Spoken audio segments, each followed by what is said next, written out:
Premier sujet, Jupiter, hein? Premier épisode, aujourd'hui, bienvenue. On va parler du changement. Un gros sujet qui nous affecte toutes et toutes. C'est ça, toutes et toutes. Il y a énormément de changements actuellement dans le monde entier, que ce soit au niveau sociétal, que ce soit... Mais non, sociétal en fait, parce que dans l'environnement où nous vivons, les choses changent. Et nous voulions aujourd'hui, avec Isiaka, mon acolyte, de parler du changement. Nous qui venons des horizons différents, nous avons eu un parcours où le changement est intervenu plusieurs fois dans notre vie. Et malgré les différentes étapes de notre vie où on était jeune ou un peu plus âgé dans la vie d'adulte, de travailleur, et ça nous a énormément façonné dans la façon qu'on nous réfléchissions. Donc aujourd'hui, on veut vraiment partager avec vous quelques tuyaux, quelques leçons apprises du changement. Donc je vais demander à Isiaka de peut-être nous lancer dans le débat et ensuite on continuera l'échange avec vous. Donc merci. Eh bien, merci Jupiter en tout cas, hein, et encore merci à vous pour votre patience et puis pour le temps que vous avez accordé. Effectivement, tu as totalement raison. Qu'est-ce qu'on appelle le changement? Mais réellement, pour être transparent avec toi, moi aujourd'hui, je suis dans cette phase-là où je dis oui, j'ai envie de changement dans ma vie. Totalement. Cette question, elle se pose. Je pense comme vous tous. Pourquoi tu as envie de changement dans ta vie? Tu peux te contenter du jour au lendemain, de la vie tranquille. Tu as déjà vécu du changement dans le passé. Tu peux vraiment te contenter d'être tranquille. Tu as totalement raison. Sans bouleverser quoi que ce soit. Je pense que j'arrive à un moment donné, je pense comme des millions de gens, où ce monde évolue. Ouais. Beaucoup de choses se bouleversent. Il y a un bouleversement constant. Et puis, je pense qu'on n'est plus vraiment satisfait de ce qu'on a. On a envie d'avoir plus. On a envie de connaître autre chose. On a envie de... Mais est-ce que vraiment on est prêt à le faire? Je pense que faire ce podcast, c'est aussi une forme pour nous de changer de vie. Oui. C'est un premier pas. Pour moi, en tout cas, je le vois comme ça. Ok. Voilà. Donc, oui, j'ai envie d'essayer. Et le changement fait peur aussi. Je ne le cache pas. Mais au fond, est-ce que la question, si on s'arrêtait à la peur, est-ce qu'on prendrait des risques? Oui, mais si je comprends bien, ok, il y a le côté de j'ai peur, il y a le côté aussi, tu sais qu'autour de toi, les choses changent. Donc, donc tu es dans la contrainte. Si je ne veux pas pouvoir assurer, que je suis un homme, donc voilà, j'ai des responsabilités qui sont amenées, mais aussi, tu as eu un parcours précédent, donc peut-être est-ce que tu peux vraiment un petit peu développer la façon que peut-être tu as eu plusieurs étapes dans ta vie qui t'a façonné en rapport avec le changement? Totalement, totalement, Jupiter. Si on regarde bien, pour moi en tout cas, le changement repose sur deux leviers. La sécurité, puisque c'est ce qu'on connaît. Ouais. Quand on sort de cette sécurité, qu'on veut le changement, c'est qu'on veut de la liberté. On se projette vers la liberté. Et cette liberté, comme on ne sait pas jusqu'où on veut aller, peut-être ça fait peur. Ouais. Peut-être que ça paraît philosophique ce que je suis en train de dire, et complexe. Mais moi, pour faire simple, aujourd'hui, la vie que j'ai aujourd'hui, elle me plaît. Mais je pense que je peux mériter mieux. J'ai le sentiment que je peux avoir mieux et que je mérite plus. Et faire le podcast aujourd'hui, m'asseoir ici devant vous, être vu par des millions de gens, c'est quelque chose qui fait peur. Ça fait peur parce que même si ça fait du bien de partager avec toi ce qu'on ressent pour essayer de développer chez nous la peur qu'il y a et peut-être avoir un soutien, une communauté pour nous donner de la force, pas que de la visibilité mais aussi du soutien moral, hein. Et c'est pas si évident que ça. Mais concrètement, tu peux nous donner une anecdote, 1, 2, 3 soleil, sur comment tu as vraiment, on rentre dans le vif du sujet, comment tu as surmonté. Un exemple, aujourd'hui, sur le plan professionnel, je suis en train de traverser une période dont je ne m'attendais absolument pas. J'ai toujours été une personne qui a toujours respecté les règles, les process. On m'a demandé de faire des études, on m'a expliqué que si on fait des études, si on fait ça, on mérite ça. Et bien des dizaines d'années à faire le même travail, à le faire bien. Et bien aujourd'hui, je me retrouve à ne plus faire ce boulot-là. Ouais. Et forcément, partie de ce travail, même si au fond, l'envie était là depuis un moment, parce que le temps passé, plus de 10 ans, à faire la même chose. Je pense que vous serez d'accord avec moi, hein, tous ceux qui ont fait un certain nombre d'années assez important. Et puis on voit aussi autour de nous que la plupart des gens aujourd'hui ne restent pas tant que ça dans les entreprises. Et me retrouver du jour au lendemain ne plus être dans cette entreprise-là, Oui. mais c'est simplement à refaire les CV. Ça, c'est quelque chose où j'ai mis 3 jours pour trouver le bon format de CV. Oui. 3 jours, 3 nuits et 3 journées Ok. à le faire. Ça fait peur. Et puis il y a aussi le poids de la famille, le regard des autres.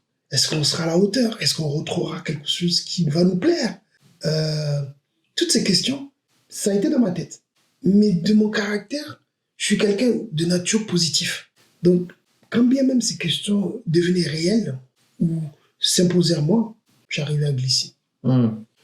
Tu vois, donc tu m'as donné ce côté professionnel qui je peux comprendre très très bien, mais d'un côté aussi perso, comme tu as été amené aussi à vivre des changements, comment ça t'a façonné, ça t'a un petit peu aiguillé dans ta prise de décision pour vraiment que tu l'intègres en toi-même au fur de... Tu le sais, non. Nous on a grandi, on a eu des parents on a eu la chance de grandir dans des familles où les parents ont beaucoup voyagé. Oui. Nous avons vécu dans de nombreux pays. Et on a eu la chance de côtoyer des gens de différents horizons. Et je pense que c'est une richesse, cette facilité ou cette opportunité de côtoyer des gens d'autres cultures. Ça nous ouvre l'esprit. Oui. Et ça nous a aussi permis, je pense, le côté positif, c'est de s'ouvrir, en tout cas d'accepter plus facilement les autres, et d'accepter aussi de se faire accepter. Parce qu'il faut aussi avoir l'envie de s'intégrer. C'est le sentiment que j'avais. Okay. Ces épreuves-là, on les a vécues, peut-être certes un peu plus jeunes, mais on les a bien vécues, le changement. Voilà, pour moi, qui a fait que je n'ai pas vu un départ comme quelque chose de... contraignant. En tout cas, je ne l'ai pas vu comme quelque chose d'irrédhibitoire. Voilà. Mais je peux le comprendre pour des gens dont le changement peut devenir quelque chose de difficile et douloureux. Oui. Oui, si je peux me permettre, moi, dans mon cas, le changement... Et toi? Ça... J'étais un petit peu plutôt dans mon jeune âge, j'ai été un peu plus, je dirais, contraint à vivre le changement radical très très tôt, que ça a fait que ça a façonné ma façon de voir, de vivre mes années après dans le jeune âge, que presque s'il n'y avait pas de changement, je mourrais quelque part. Ah ouais? Professionnellement et personnellement. C'est-à-dire, c'est presque une saisonnalité, dans le sens où tu rentres dans un certain confort, tu acquiers de l'expérience, que ce soit professionnel, que même si tu vivais dans un endroit spécifique, il fallait que j'intègre qu'à un moment, cette partie-là de ma vie allait se terminer à un moment donné. Donc, il fallait que j'intègre déjà le changement. Donc, soit il y avait un changement qui m'est imposé, du fait des cas de force majeure externe de ma volonté, ou c'est moi qui va provoquer ces changements-là. C'est-à-dire, je prends en main mon destin. Dans ce cas-là, je vais vraiment initier les changements. Et tu l'as vécu difficilement? C'est-à-dire, j'ai eu 2 ou 3 cas. Donc voilà, j'ai vécu dans un pays où il y a eu une guerre. Ça, c'est un cas de force majeure où j'étais aussi à un jeune âge où ça a été imposé sur moi, où tu n'as même pas le temps, en fait, d'enregistrer ce qui se passe. Tu es dans le mouvement. Tu es dans le mouvement, tu subis. Ouais. Donc, je dirais peut-être aussi, tu as un côté, je dirais, pas négatif, douloureux, mais tu encaisses. En même temps, tu n'as pas le temps de faire des états d'âme. Ah ouais, ça m'arrive, basta. Mais aussi dans le jeune adulte professionnel, là où il y a eu des changements plusieurs fois, tu sens que je suis en train de mourir, je ne grandis pas professionnellement parce que voilà, j'ai peut-être appris tout ce que je devais apprendre sur un tel et tel métier. Maintenant, j'ai besoin du changement. Parce que tu vois que tu es en train de mourir professionnellement. Pour moi, je n'arrive même pas à tellement de dissocier les deux que professionnellement, tu vois, quand tu atteins un niveau, tu dis ok, j'ai besoin d'un changement, de nouveaux réseaux. Par exemple, pour moi, je ne peux pas concevoir rester dans une entreprise ou dans un seul métier pendant 30-40 ans. Ouais, ce qui était différent de mon cas, qui était resté plus de 10 ans dans la même entreprise. Voilà. Ce qui n'est pas possible pour toi. Nos parents, nos aînés, pour eux, c'était... Mais non, tu n'es pas assez stable. moi, je dis souvent, mais je suis comme un atome. Un atome, il est... Tu t'adaptes. Il faut s'adapter. Ouais, toi, tu changes à la vitesse du vent. Toi, c'est paf. C'est pas pour rien qu'on t'appelle Jupiter. Hein. Je sais pas si... C'est pas pour rien qu'on t'appelle Jupiter. Mais il faut changer. Comme la saisonnalité, j'ai dit plus tôt, il faut changer, quoi. Ouais, et je pense que j'avais à intégrer que si le changement n'est pas... tu ne le prends pas, tu ne le fais pas toi-même, tu deviens... Tu commences à mourir. Ouais, j'ai bien compris. Toi, c'est douloureux. Moi, c'est plutôt... Ça a été... Mais non, j'ai les deux. T'as les deux, t'as vécu les deux. Ouais. Moi, le changement, en tout cas pour ma part, je ne l'ai pas senti douloureux. Ok. Je l'ai plutôt senti comme le regard de la société. Moi, c'est plus le regard de la société qui était un challenge. Et encore, j'irai plus loin. C'est pas que la société, parce qu'en réalité, je suis quelqu'un quand même qui... 99,9% de mon temps, je suis en compétition avec moi-même. Ça peut paraître prétentieux, ce que je dis là, mais c'est vrai. J'ai toujours aimé être en challenge avec moi-même. Parce que je veux toujours être la meilleure version de moi-même, en tenant compte de ce que j'ai fait hier, si c'est bien ou pas bien, et comment je peux m'améliorer et progresser.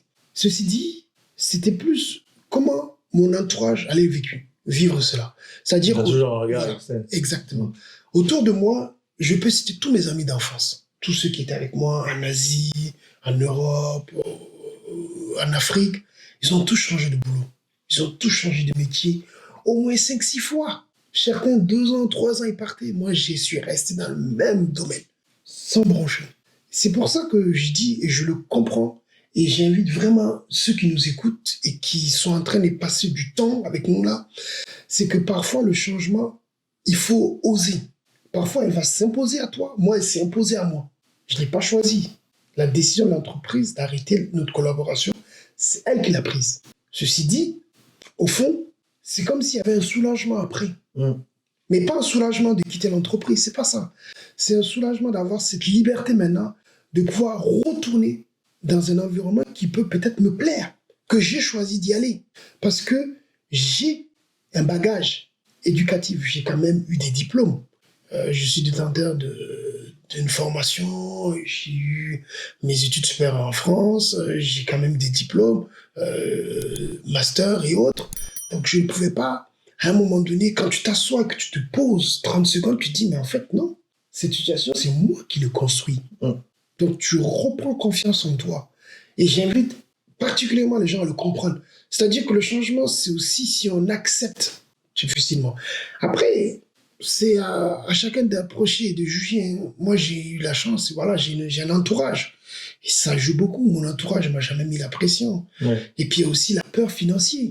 C'est-à-dire, financièrement, est-ce que tu pourras assumer ou pas? Bon, ça, chacun est capable de juger à sa manière. Moi, je ne connais pas le compte en banque des uns et des autres. Je sais pas ce que chacun a sur son compte. Voilà, je ne peux pas le dire. Mais s'il y a une chose que je peux dire, c'est que je peux comprendre pour ceux à qui ça fait peur, mais qui veulent cette liberté-là. Et je peux aussi comprendre pour ceux à qui, ils sont partants, quoi. Ils ont envie de faire ça. Nous, on le fait. On est en train de le faire, là. Tu as touché légèrement un petit peu le côté immigration. Et étant nous tous deux des enfants d'immigrés, même si on ne voulait pas lead avec ce mot-là, rédiger. Ouais. Lead, je n'arrive pas trop le mot en français, pour moi, on n'est pas des Français. On vient on est un citoyen du monde. On va se faire chambrer. On est des citoyens du monde. Donc, un jour, on parle tous plus avant. Ça, c'est un des bagages, un des couteaux suisses qu'on a en tant que des enfants immigrés, le changement. Oui. Et on doit s'adapter dans un nouvel environnement. Oui. Et je pense que c'est un sujet qu'on pourrait toucher dans un prochain épisode. Oui. Je ne sais pas si vous pouvez nous faire part de votre opinion. Pourquoi on rentre un petit peu plus en détail avec ce background d'immigré, le changement dans un nouvel environnement, dans une nouvelle culture. Et je pense qu'on aura de la matière, mais en tout cas, faites-nous part de votre propre pensée. Là, on a vraiment détaillé un petit peu par rapport à ce qu'on pense du changement et je vous invite vraiment à nous partager. Je te laisse le mot de la fin ici. Je te remercie, Jupiter, une fois de plus. Sachez que, comme il a très bien dit Jupiter, le changement, on a abordé avec vous. En tout cas, ça, c'est une autre expérience à nous. Parfois, ça peut être douloureux, parfois, ça peut être choisi. Quel que ce soit votre choix, moi, le seul mot que je peux vous dire, c'est que ayez confiance en vous, parce que je suis convaincu qu'avec un entourage solide, des bons conseils, c'est possible. C'est possible. Maintenant, le prochain épisode, je ne vous demande qu'une seule chose, c'est que je vous invite fortement à venir nombreuses et nombreux à nous faire part de vos observations et comment on peut aussi progresser là-dessus pour aborder le thématique suivant qui est le changement vis-à-vis des personnes issues de différents horizons, qui pourra être un point fort à aborder.